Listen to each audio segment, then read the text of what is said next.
We have gotten some our garden updates, but we've been doing something else, and I was going to show you what we've been doing over here. We split these and we moved some hostas, so that was actually a couple weeks ago now, but our patio, we extended it. It stopped about where that little incense burner is, and we extended it out. Well, you can kind of see the new bricks. So we've been working on that. My husband cut the tiles to fit and just extended this whole area. Made a little water splash table for the kids. So we've been working primarily on that. But over here by our pool, needs weeded a little bit, but the hostas and lemon balm are over here. Of course, hostas are just ornamental, but the lemon balm I dry for tea. And I just cut this one back, and we just didn't have room. I got busy and I didn't finish, but this one needs cut next. They can't go in the garden. They used to be in the garden, but they're very invasive, so had to pull those out. So from this angle you can kind of see better how the tomatoes are along the fence. They're doing really good. They're up 2.5 to 3 feet now, some of them. These guys were struggling a bit. You can see these leaves he has that are brownish gray. I was pretty sure that is because I sprayed bug spray on myself in the garden and it burned up the leaves, because we have a turnip that did that too. Let's see, the onions still aren't pulled. We pulled some, but they're not soft at the neck yet, so we just pulled a few to eat. We didn't harvest a bunch. They're not bulbing up like they should either, so I'm gonna research that. And our kales and poppies. Poppies are kind of getting drowned out there. And kohlrabi, we've had some cabbage worms, and I've sprayed BT on them. They come back pretty fast, but I can't spray BT during the day because it hurts the bees. But it is considered organic. Finishing up my trays there. There's no more seedlings to go out. I gotta just put those away and that'll be clean. My green onions, we've been eating those. Carrots and chard, we've been eating all that. Doing really good.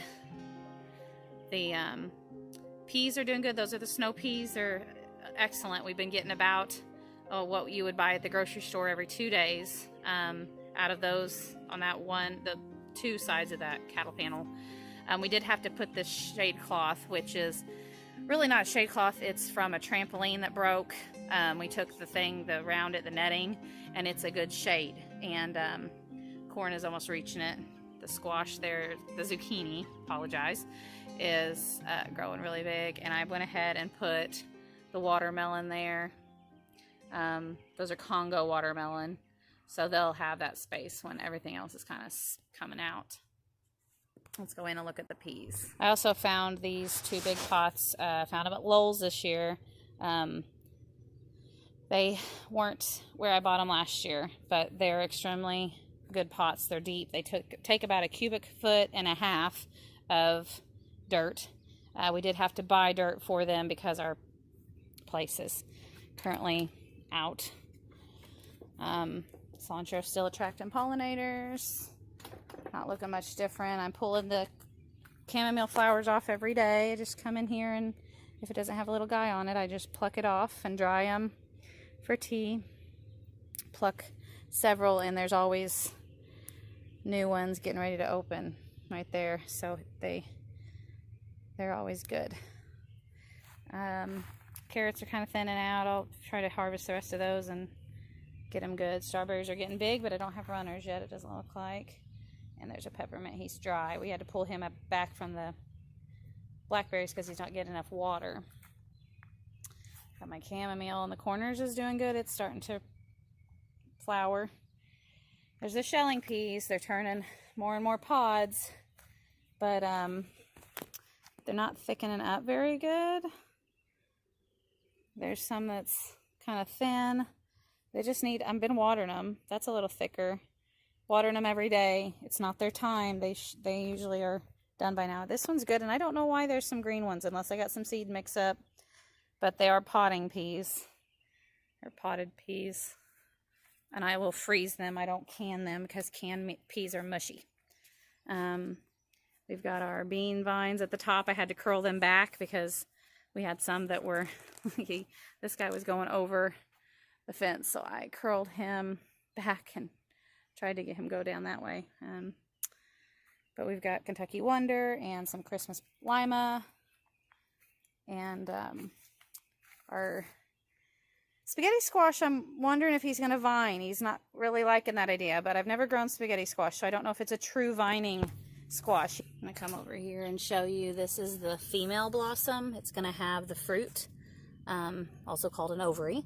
There's several fruits or female blossoms, but you need the male blossoms to pollinate them, and they're going to just look kind of like that. Of course, it'll open up. I don't have any very big ones right now because they're just not coming up, but you need them both to be open to pollinate. So we had a few that didn't get pollinated. Even though you have this big fruit, it's just going to die. Also, if you have squash and you're a newbie, watch for these guys.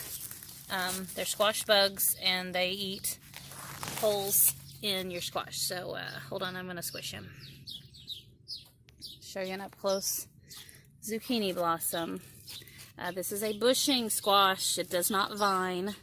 And this is what I mean by bushing squash. It's just growing in a bush. It's making its fruit at the base. I again have mostly female. This is a good male flower example. There's no fruit at the base of his flower.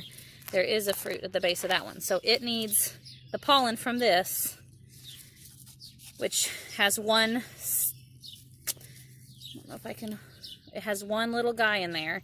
And then this one will have 5 little, I don't want to say the wrong term, but it's got 5 little guys of pollen in there. And that's another difference between the male bloom and the female bloom. And you do need both for squash. My Congo, and I got a little bit of lettuce going in a pot because it's been too hot for that lately. Pulled that broccoli out. He was just getting cabbage worms. This time of year, cabbage worms just take over. So I pulled him out. I think this is my cherry. His marker. But I think that's a cherry. This is a mystery tomato, but he's also got fruit. Some of my first fruiting ones. And looks a little extra green on top. We might have a heirloom tomato there. I'm not sure. These, I don't know. What is he? 6 feet? 6.5 feet tall? I don't know what he is. Doesn't look like we got much of a bloom going on. I'm thinking mammoth. Asparagus is seeding still. Pulled out that collard so that these cabbages could get some sun. Cabbages are still doing good for me. Just got a spider web on me. That was gross. Still got this netting. I can't seem to do without the netting. And when the netting falls, we get cabbage moths get in and lay their eggs. So you get cabbage worm.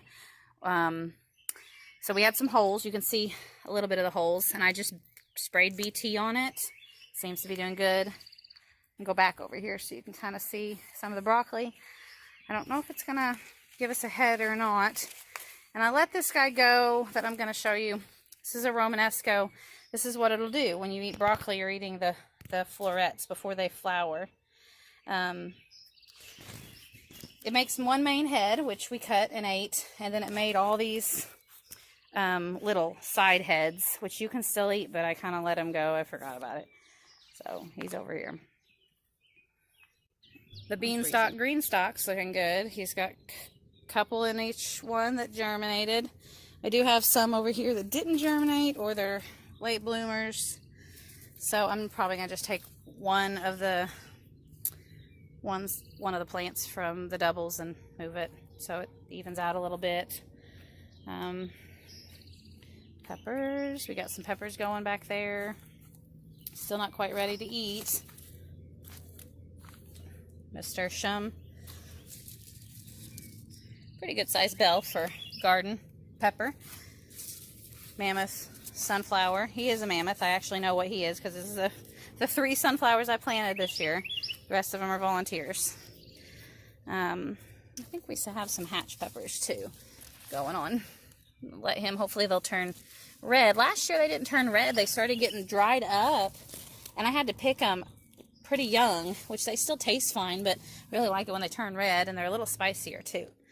And then a violet sparkle that is not violet, not striped. Hopefully he'll change in the next few weeks. And a Lisa, and he's just got blooms right now. Got some pots still back here. They're doing good back here because they need a little bit of shade because it gets so hot now.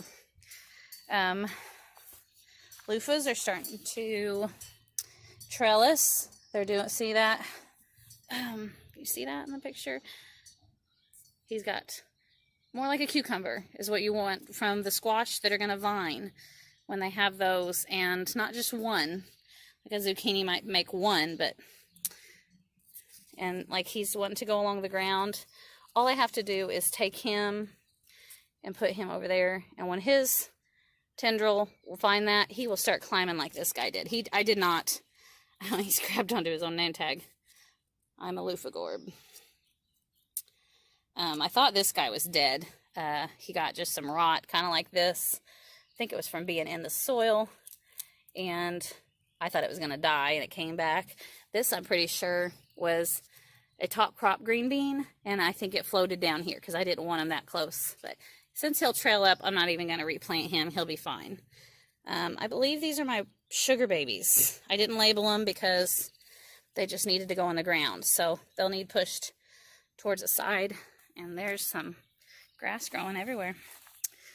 I don't know what he is, a lima bean, kind of small.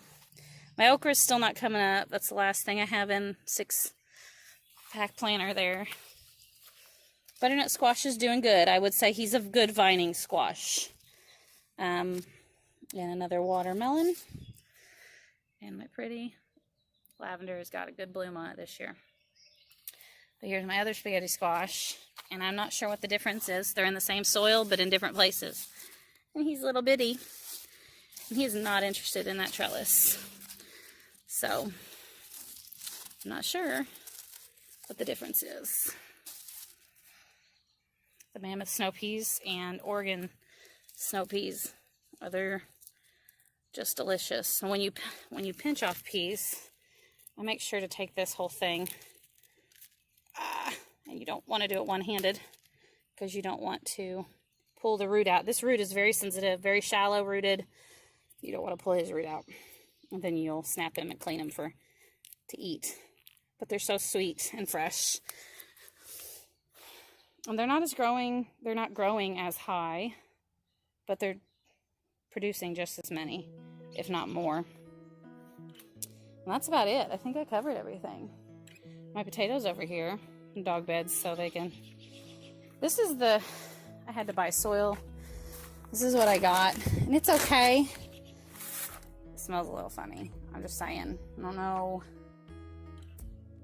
if it's because it's in the bag and it's in the heat, but my potatoes over here, they're doing good. That's about all I got. Thanks for hanging with us and checking out our updates. I'll see you next week.